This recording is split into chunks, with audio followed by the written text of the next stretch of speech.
In 2022, Matt Walsh from the Daily Wire delved into the question, what is a woman? Which went viral with over 177 million views on Twitter.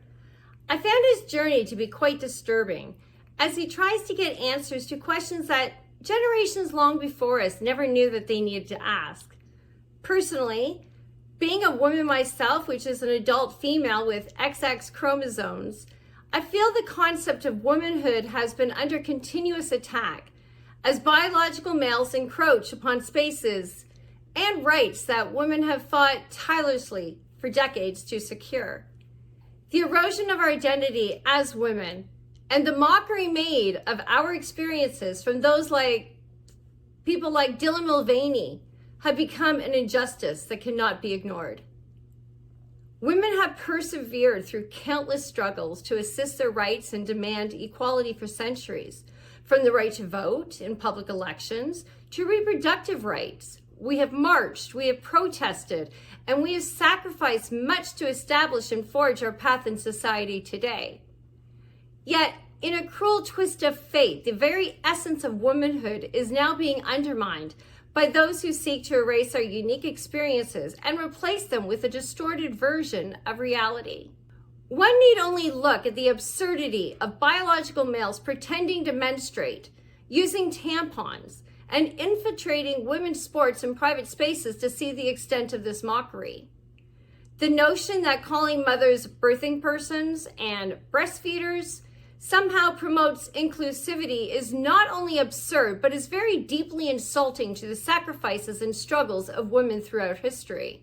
Where are all the feminists who once stood at the forefront of the fight for women's rights? Why have so many retreated into silence, cowed by the fear of being called bigots, racists, or transphobes?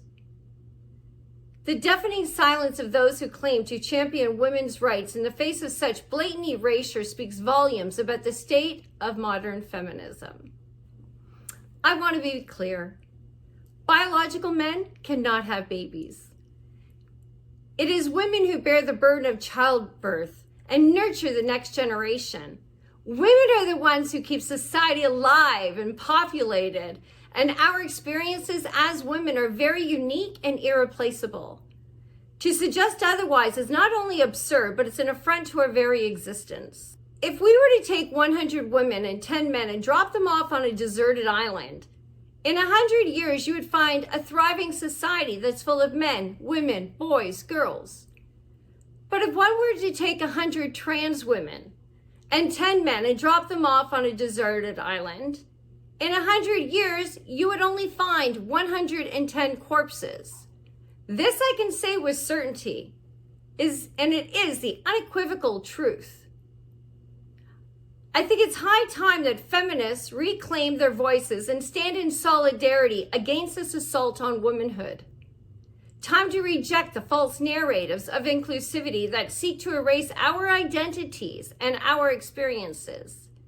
Time to demand recognition and respect for the struggles and sacrifices of women throughout history.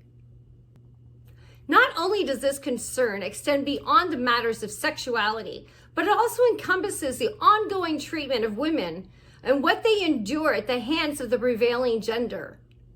For example, in our hollowed halls of council chambers, the struggle for gender equality rages on, with women continuing to face entrenched biases and discrimination.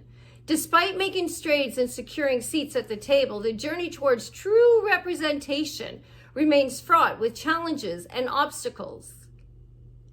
Certain men in position of power still believe they possess the authority to dominate and exert power over women.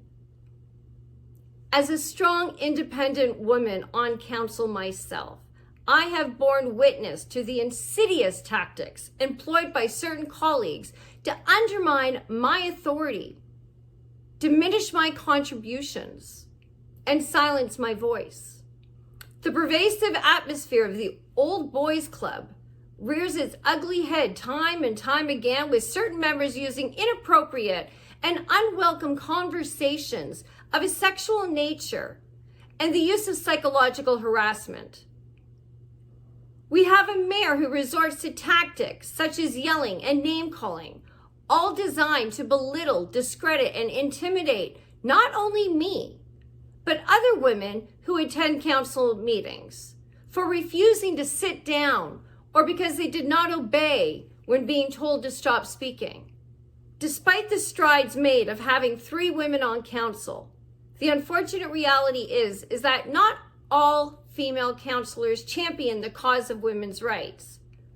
In a disappointing turn of events, I have found myself isolated and marginalized with no support. Instead of embracing diversity of thought and perspective, certain councilors persist in perpetuating a toxic culture of misogyny and disrespect. The struggle for gender equality extends beyond mere representation. It is about creating an inclusive and equitable environment where all voices are heard and respected.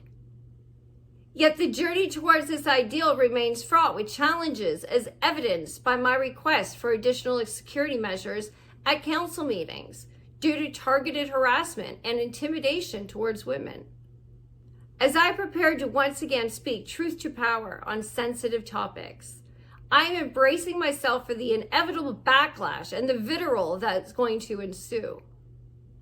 The prospect of being yelled at, called names, and ridiculed is a sobering reminder of the uphill battle that women continue to face in the pursuit of speaking the truth and fighting for justice and equality. This is not going to stop me. I will continue to speak out against the injustices, champion the cause of women's rights, and fight tirelessly for a more inclusive and equitable society that does not divide people by the color of their skin, their religious beliefs, or their sexual preferences.